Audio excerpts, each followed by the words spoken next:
Hunter Greene is going to take a step forward this season. Just how much of a step forward? We'll tell you on today's Locked On Reds.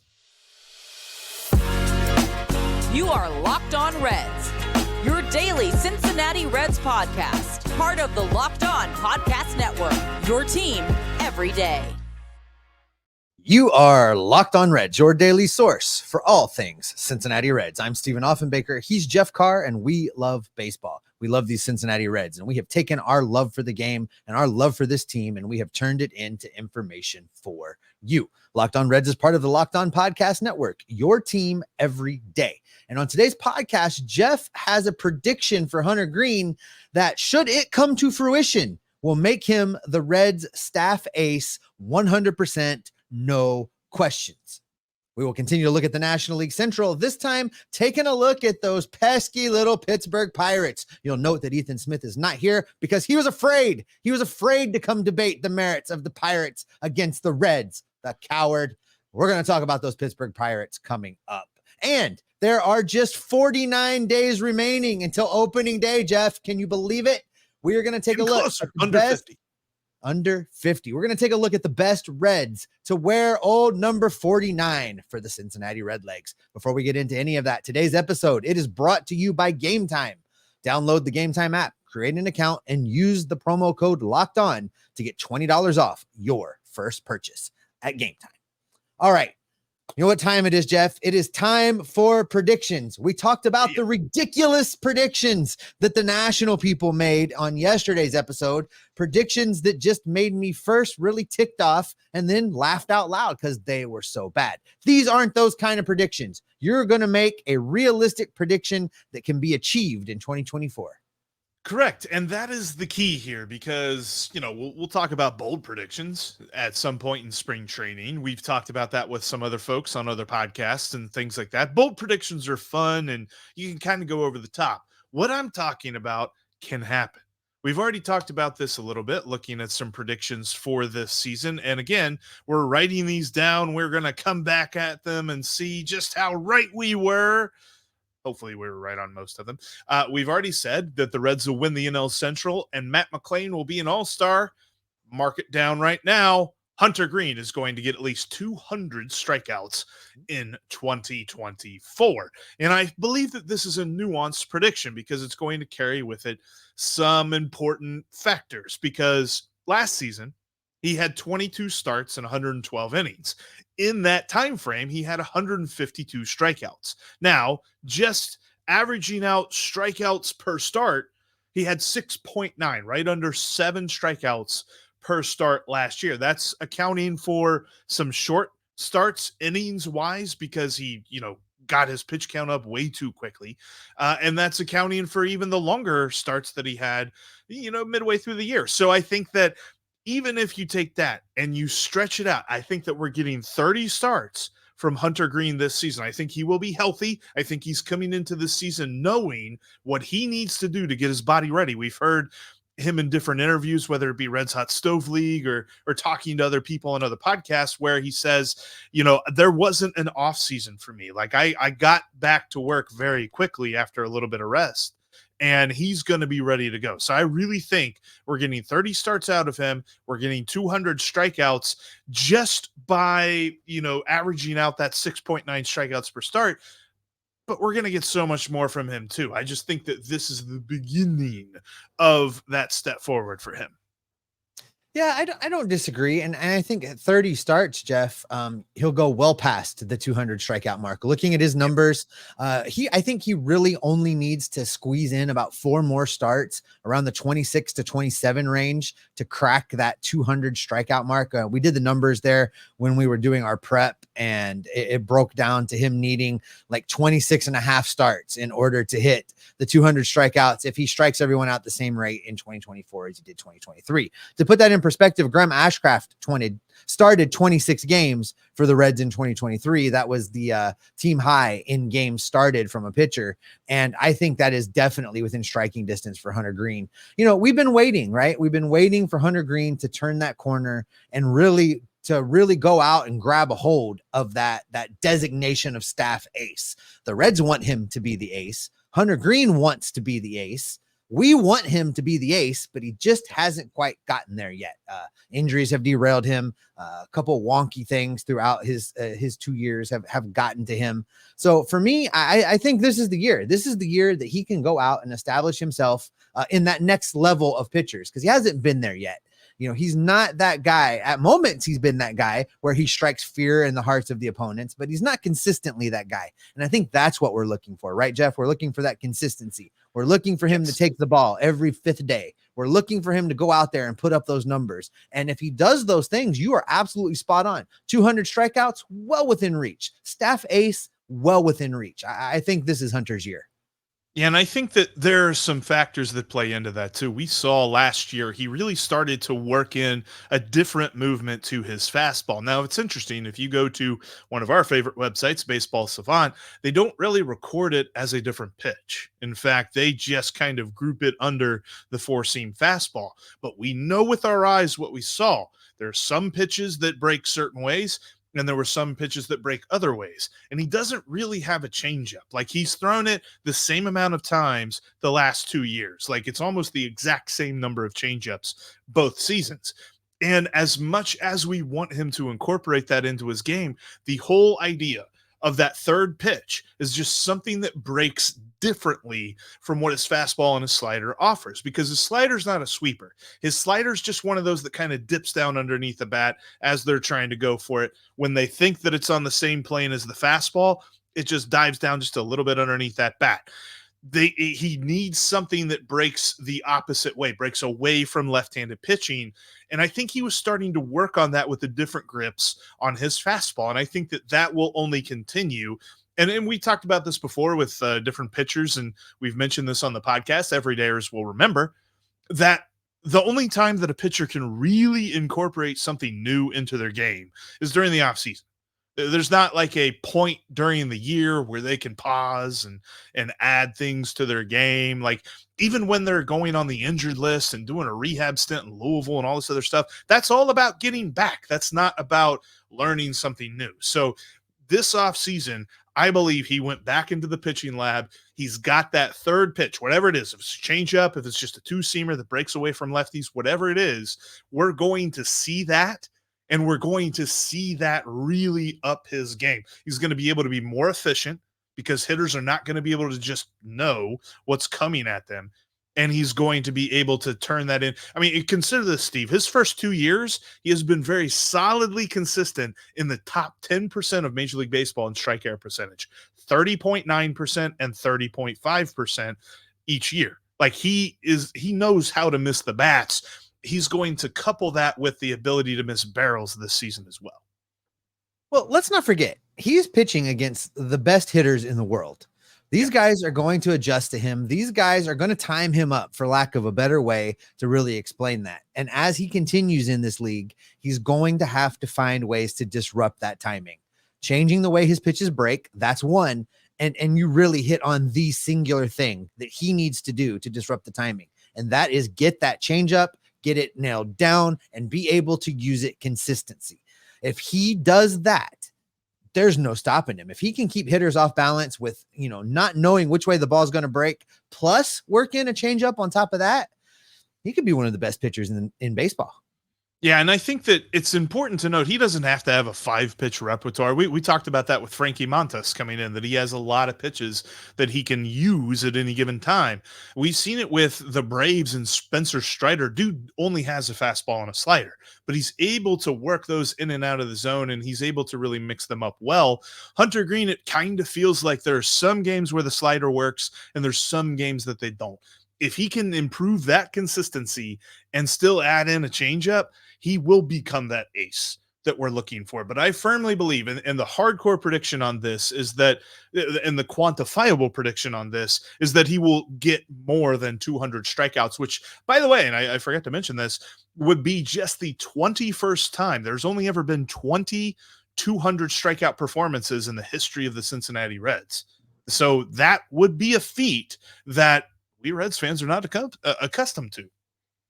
And maybe we'll get 2 of them this year as well, Jeff, because that might be more of a bold prediction, but yeah, I like that. Maybe idea. so. Like that. Maybe so. This is what I know, Jeff. Hunter Greene is going to be the guy that we hoped he was going to be. He's had a slow and steady evolution since he came up to the majors. We set our expectations way too high out of the gate, but he has not disappointed with his work ethic. He is trying to achieve those heights. He is trying to reach those expectations. And I think you're absolutely right. This is the year that he could do it. This is the year we could see 200 strikeouts from him. And I am looking forward to him being ace starting pitcher number 1 for the Cincinnati Reds in 2024. You know, we've been doing this series where we compare the Reds to their division rivals. And today comes the Pirates. And yes, we all know the Reds are better than the Pirates. But I think that the Pirates are a little bit better than we would give them credit for initially. I'll explain why coming up next. Before we talk about that, though, I want to tell you about Game Time, because Game Time is the best way to get to the game or get to the event, get to the concert, the stand-up comedy act, or the theater event, whatever it is that you're looking for. Game Time has the best last-minute deals on that thing. And in fact, right now, if you want to go to the big game this Sunday, just use the code Vegas100 on the Game Time app and you'll save $100. That's all Game Time users can save $100 on big game tickets using the code Vegas100 on the Game Time app today. They've got all kinds of great features on this app, by the way. Steve and I use this app all the time. And look, even if you go to different cities, we tell you all the time, we'll go down to the banks, we'll chill with a beer, maybe a taco at Condado, maybe, a hot dog over at the Holy Grail, something. We'll be chilling and we'll get last second tickets because Game Time's got the best prices on those. But if you're going to an away game, maybe you travel with the Reds, maybe you go up to Milwaukee, you go to Pittsburgh or something like that, Game Time is still the best way to do it because they're all over the place. And they're right on your phone as well. Download the Game Time app today, and you can get that the big game offer, Vegas 100, to save $100 on a big game ticket, or you can use the promo code Locked On to save $20 off your first purchase. That's Game Time. They've got the last minute tickets at the lowest price, guaranteed. Thanks as always for making Locked On Reds your first listen every single day. Every day is coming up tomorrow on the show. We got Aloha Friday coming at you, and we've been stacking up the Reds, comparing them to the other division foes. We're going to give you our division prediction and how we think it's all going to stack out. Yeah, we've told you that we believe the Reds are going to win the division, but how does everybody else stack up behind them? We'll talk more about that on tomorrow's Aloha Live edition of the show. And before we talk about these Pirates, I want to remind you that you should check out the Locked On Sports Today 24/7 feed. Locked On has created the first ever national sports 24/7 streaming channel on YouTube that uses all of the local experts like myself and Steve and the host of the national shows that cover every single league, cover all the angles of all the sports. Check out Locked On Sports Today 24/7 and subscribe to Locked On Sports Today wherever on YouTube you get your sports coverage, because Locked On has you covered. All right, Steve, the Pirates, we know what we think about them. We know that when it comes to the Pittsburgh Pirates, we're not that worried about them. It's always interesting, though, because I think if we're honest with ourselves, the Reds and the Pirates have been pretty similar over our lifetimes. I mean, at least over my lifetime.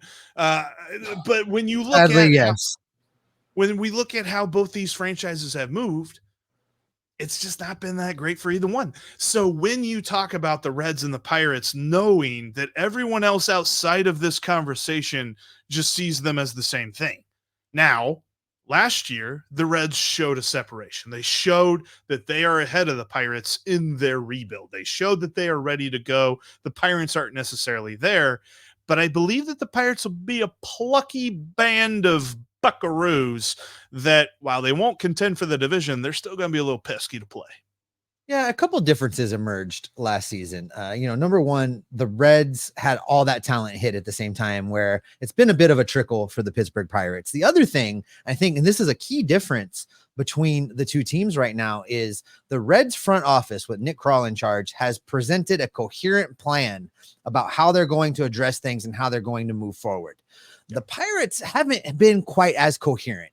they've tried the youth movement approach. They've tried to do that. We're going to sign a couple of our guys and trade and rebuild and churn. They've tried that approach. They can't really compete in the open free agent market like the Dodgers or the Mets. Right. Most teams can't, but they haven't really honed in and presented what their plan is going to be. And therefore you get a mismatch. You get a hodgepodge of results on the field. Sometimes they're okay. Sometimes they're not. They were a little streaky last year. The Pirates had themselves going to the World Series at the end of April. They opened the season fairly strong, and that dream disappeared and turned into a nightmare fairly quickly. It didn't help that O'Neal Cruz was only around for something like 9 games in 2023 before the ankle injury sidelined him for the rest of the year. And that was disappointing because I was looking forward to watching him play throughout the year. I'm looking forward to watching him play in 2024. But I think for the Pirates, the thing they need to do next is figure out who exactly it is they're trying to be. And until they do that, they're going to be a lower tier team. They're going to be at the bottom of this division because no matter what you say about, St. Louis, and they've decided they're just going to be old. No matter what you say about the Brewers, they have decided they're going to rebuild, but don't expect them to be down for long because they know how to build teams in Milwaukee. And now the Reds have presented a coherent plan. Pittsburgh's the only team in the division we haven't heard a plan from. Yeah, and I think it's interesting because when you look at the moves that they've made this offseason, it really just accentuates that point. They've added some pitching. They added Aroldis Chapman to their bullpen, and their bullpen was actually a little bit better than I think people would give them credit for last season. And then they added a couple of starting pitchers. They took advantage of the Mariners just trying to offload Marco Gonzalez. They got him for, I think it was just a player to be named later. It was somebody that wasn't that big of a prospect or something like that. And then they signed Martin Perez, which actually kind of surprised Rangers fans. I know our pal Bryce Patrick over at Locked On Rangers just kind of had it penciled in that Martin Perez was coming back. So when he went to Pittsburgh, it shocked them. But does that really make their pitching staff that much better? I mean, now you're looking at the starting rotation. It's Mitch Keller and a bunch of guys. Maybe Johan Oviedo is okay.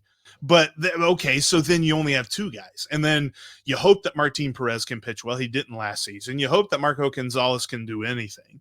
And then who else is their 5th starter? They don't know. And then you look at their bullpen. Okay, you got Chapman. You added him to David Bednar and Colin Holderman and Dowry Moretta. But other than those guys, talk about Dowry Moretta for a second. I mean, Kevin Newman, Jeff. We got Kevin Newman in that deal. What are you talking about? You know what? I want to ask you this. I want to ask you this because that trade still kind of boggles my mind. But I do want to ask you about Aroldis Chapman. Does it make you scratch your head as much as it makes me scratch my head? That signing just doesn't. I mean, from a Pittsburgh Pirates standpoint, I mean, yeah, he's an upgrade to the bullpen, but they're not all in. They're not pushing to win this division. You know what's with that signing and for Chapman also. Why go to Pittsburgh? I mean, were his offers that bad coming off of a World Series season with the Rangers that he had to go sign with Pittsburgh? Well, but also remember that World Series run, he was the one that was providing all of the stress for Rangers fans during the postseason. He was not the one that was getting rid of the stress. But I will say this, for him personally, don't understand this move. For the Pirates, this is the relief pitcher version of Will Myers. They are hoping that he regains form and they'll trade him by midseason. I don't see this as a move that the Pirates said, we are an Aroldis Chapman away from contending in this division. I think they're looking at this and saying, look, I mean, everybody but the Reds has somehow traded this guy for prospect value. So let's see if we can be another team that gets added to this list instead of the Reds. But I think that's their plan for this. And that might be their plan for Martin Perez as well. I don't necessarily know that Marco Gonzalez will be able to provide value for them, but they're a team that they've got a very young, talented farm system. And you've got some guys that, I mean, Roansy Contreras was like supposed to be their best pitcher at the beginning of last season, and he had a horrible year, and he was in between the majors and AAA and things like that. Can he regain what they thought they were going to get out of him? Can Luis Ortiz be something for them in the starting pitching staff? Like, the Pirates are a very interesting team even more so I would contend than the Cardinals, because we talk about the Cardinals and the tapioca pudding. Like, at least the Pirates have some sort of future plan, and you can kind of see the vision a little bit. Plus, they got Paul Skeens, who we will see at some point, number 1 overall pick from last year's draft. But I don't necessarily see them as being a huge threat, other than the whole like Reds Pirates rivalry where they always seem to be neck and neck, 50-50, things like that, which, by the way, that rivalry is totally different than it was, 5 years ago. This is more of a respectful rivalry now than it is a fighting rivalry. It changed when they got rid of Clint Hurdle. That really changed everything in Pittsburgh. Let's circle back in on Dowry Moretta for just a second, Jeff, because he really did become the guy that got away, didn't he? He appeared in 55 games last year for the Pirates through 58 innings. Strikeouts per 9, Jeff, 11.8. His walks per 9, a little higher than I like at 3.7, but he really pitched well. You look at his ERA at 3.72. Let's dial in on a number you love, FIP. His FIP was 2.93. Okay, it's evidence that Nick Krall ain't perfect. I'll tell you that, because I don't see the vision with that trade. I mean, you got Kevin Newman for 1 year, and you got Kevin Newman. Like, wow, what a deal. Like, Dowry Moretta would have been so great in this bullpen last year. You talk about a bullpen that really came out of nowhere. Dowry Moretta just never got a chance here. I don't know what it is that the Reds saw. I don't know what it is. Maybe Derek Johnson just saw something he didn't like. And maybe Dowry Moretta caught lightning in a bottle last year, and he's going to revert back to the player that they thought he was. But it certainly looks right now that the Pirates won that deal pretty handedly. Can you imagine if the Reds bullpen in 2023 had both Dowry Moretta and Cionel Perez in the bullpen in 2023? I think they make the playoffs. I think it would have been a real difference maker. To admit that they missed Cionel Perez, he was horrible here. Like, that's the thing. Like, okay, Dowry Moretta didn't get a lot of run, wasn't that great in the short run that he got, but I never feel like they let him off the leash. We gave Cionel Perez plenty of chances, and he was horrible here. Then he goes to Baltimore and he figures it out. But no, I know this, though. When I'm looking at the Reds versus the Pirates, I know that the Reds got the Pirates on this one, but there's not going to be easy matchups with this team. There's going to be some very tense games, I think, between these two teams. I just think that the Reds are the better side.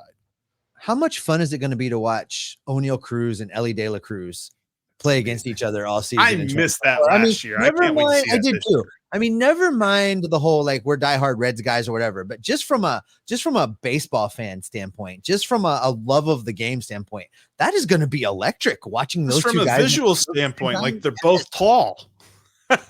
Yeah, I saw O'Neal Cruz last season, Jeff, in the first series of the season. I had those diamond seats for the first time ever. I got to sit down. That is a huge human being. O'Neal Cruz. Yeah. Huge. Yeah, he is nuts. Like, that's going to be even funny. Like, I'm just imagining if for whatever reason he finds his way to second base and there's like a camera shot of Elly on one side and then Matt McClain on the other side, like patting him on the head. Both of them. Yeah. They're both patting him on the head saying, good job there, Matty. I need that picture. All right, Jeff, listen, while we know that the Pittsburgh Pirates can be fun at times, I do not consider them a serious contender or a serious challenger at all in the National League Central, but there will be fun matchups and fun things to watch as these two teams compete with each other all season long. All right, Jeff, guess what? There are just 49 days remaining until opening day. And we're going to take a look at a couple of the best Reds to ever wear the number 49 coming up in just a minute. But before I get to that, I want to shout out one of the sponsors of today's podcast, and that is FanDuel. Happy Super Bowl to all of you who celebrate from FanDuel, America's #1 sportsbook. If you're like me, Super Bowl Sunday is going to roll around, and you're going to be looking at scoring the best seat on the couch with all of your favorite snacks within reach, and you're going to be placing some super bets. And right now, new customers at FanDuel, if you join today, you are going to get $200 in bonus bets back if your first $5 or more bet wins. If you've been thinking about joining FanDuel, there's no better time to get in on the action than right now. FanDuel also has a lot of baseball bets that you can make. The Reds win total over under currently is set at 82.5. It hasn't moved yet. It will move. Mark my words. So get in there on the over right now. You will thank me later. Visit FanDuel.com/locked on to start turning your sports knowledge into cash. FanDuel is an official partner of the National Football League and the official sportsbook of Locked On. You can follow us in between episodes on social media. You can follow us on X. You can follow me at S. Offenbaker with 2 Fs. You can follow Jeff at Jeff Carr. That's Jeff with 3 Fs because spelling's been hard for him his whole life. And you can follow the show at Locked On Reds. There's no Fs in that. Also, if you haven't done so, make sure you bookmark InsideTheReds.com. James Rapine's over there writing. Jeff's over there writing. I'm over there writing. So many talented writers writing about the Reds every single day. That's InsideTheReds.com. You can also get on our Discord community. The link for that is down in today's show description. We're talking Reds baseball over there. There's off-topic channels to talk the Bengals. There's a channel to talk about David Bell. There's a channel to talk about the prospects. There's all kinds of things. There's a conversation going on for everyone. We hope that you join us there. All right, Jeff, 49 days to go to opening day. I can't believe it. I've got my flights booked. I've got an inside track on tickets. I am ready for some beers over there by the Budweiser bar, and we're going to do it. But until then, we have a lot to talk about. And on our countdown of 49 days to opening day, we get to look at a couple really, really good relief pitchers that played in different eras, but both won World Series championships with the Cincinnati Reds. The guy I want to start with is the most recent guy to win a World Series championship wearing number 49 for the Cincinnati Reds, and that is Mr. Crazy himself, the one and only Rob Dibble, the Nasty Boys bullpen in 1990.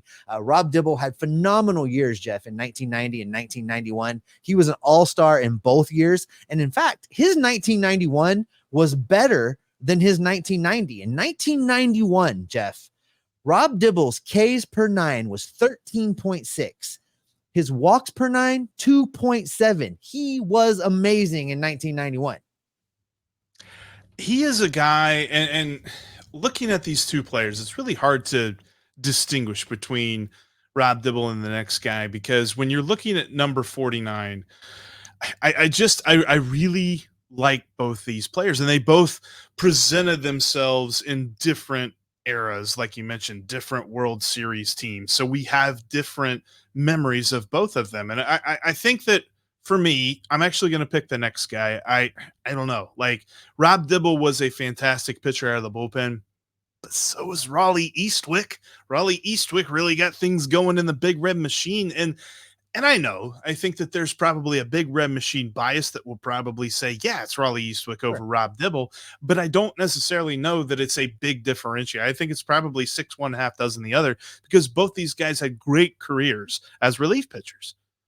Yeah, before we move off of Rob Dibble completely, I just want to shout out his 1990 also, the year that the Reds go wire to wire, they win the World Series, the Nasty Boys bullpen of Dibble, Charlton, and Myers. If you were around for that, it was good times down at Riverfront Stadium while that team was playing. And in 1990, Rob Dibble threw 98 innings. He appeared in 68 games. His ERA in 1990, Jeff, was 1.74 for the entire season. He was money. But you're right. The other guy, Raleigh Eastwick, was no slouch. As a matter of fact, he led the league in saves in both 1975 and 1976. And as you know, the Reds won World Series in 1975 and 1976. In those years, Jeff, he finished third in 1975 in Rookie of the Year voting.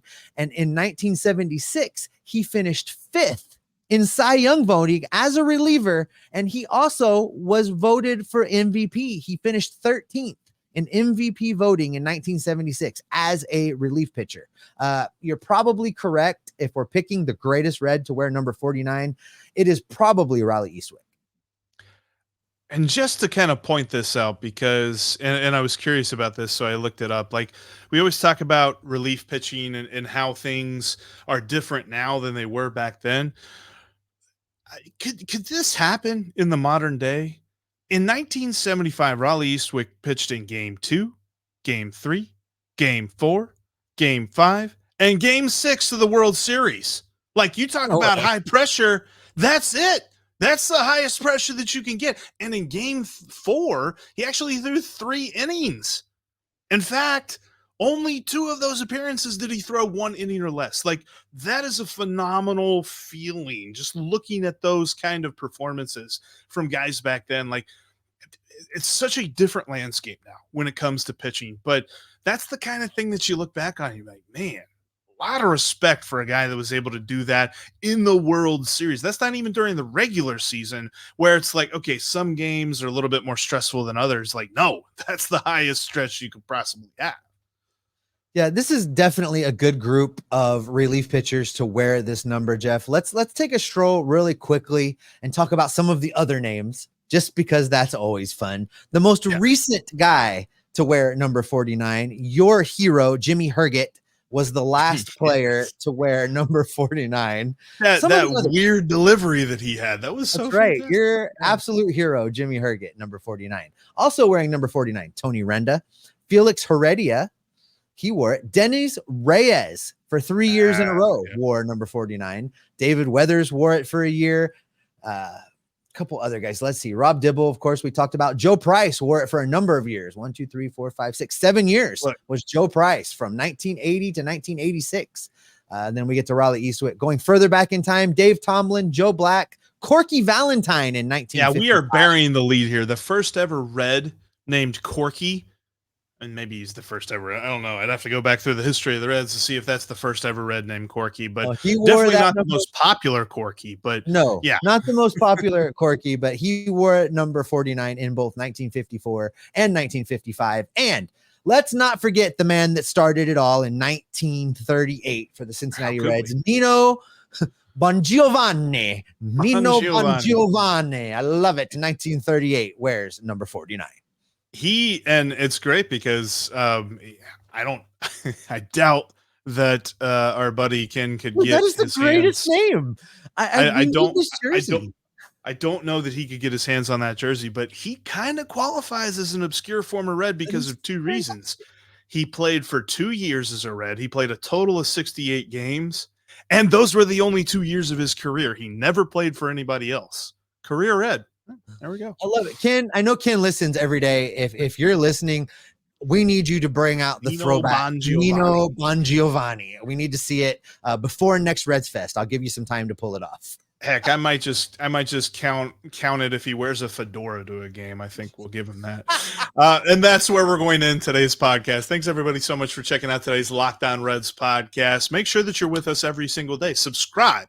Hit that subscribe button on your favorite podcasting app or right here on YouTube, and click that bell while you're on YouTube to get notified whenever we've got new content for you, because we're going to be all with you all throughout spring training. And speaking of which, tomorrow we have an Aloha Friday edition. We're going to talk about our predictions for the standings of the NL Central and how they will look at the end of 2024. Plus, we'll take your questions and comments.